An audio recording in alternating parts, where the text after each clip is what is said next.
Pourquoi faut-il attendre de se sentir vraiment, vraiment mal, d'avoir un obstacle important dans notre vie ou un blocage avant de consulter?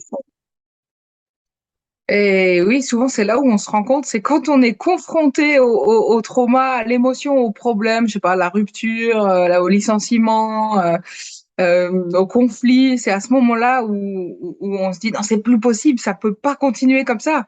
Il faut que je trouve une solution. Et c'est là où on consulte, c'est vrai.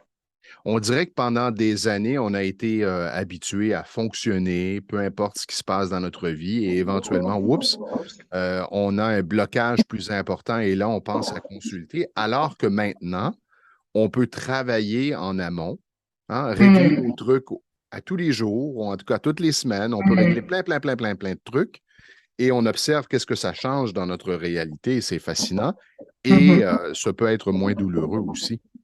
C'est ça, c'est qu'on attend qu'il y ait cette souffrance immense. Et puis peut-être aussi ce qui se passe, en tout cas dans mon entourage plus ou moins proche, souvent ce qu'on va me dire, c'est non mais moi c'est bon, je suis pas fou, j'ai pas besoin de d'aller consulter. Et c'est pas encore complètement rentré dans les mœurs que finalement c'est du développement personnel, c'est-à-dire c'est pour être plus heureux, c'est pour être avoir une vie plus harmonieuse, être plus en accord avec notre entourage, avoir des ressentis qui sont aussi beaucoup plus fins et beaucoup plus sympathiques. C'est pas forcément parce qu'on est fou qu'on a besoin de Non, consulter. C'est non, pas qu'on a c'est un gros problème dysfonctionnel. exactement.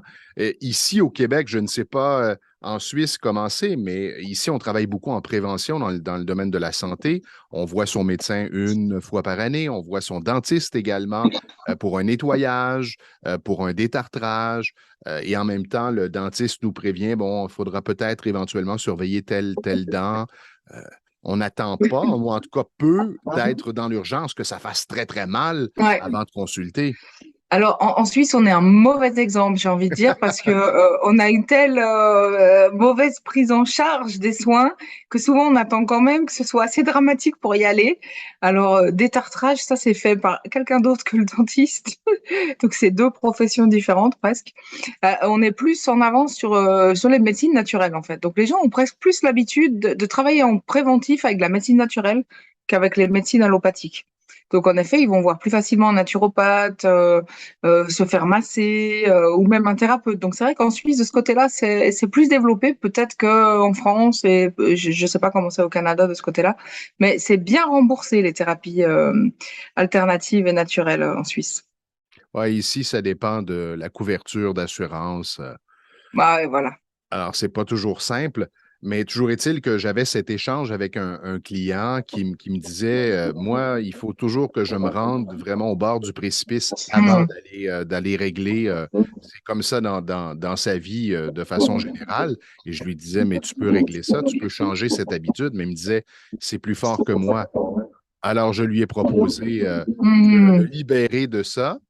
Et Ah, cool. maintenant, il a changé son approche et il est davantage proactif et ça se fait naturellement. Il me dit, wow, là, je comprends à quel point c'est important de régler ces trucs au fur et à mesure et de ne pas attendre parce que ça change.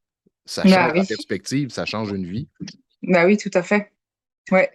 Alors après, j'ai de la visite.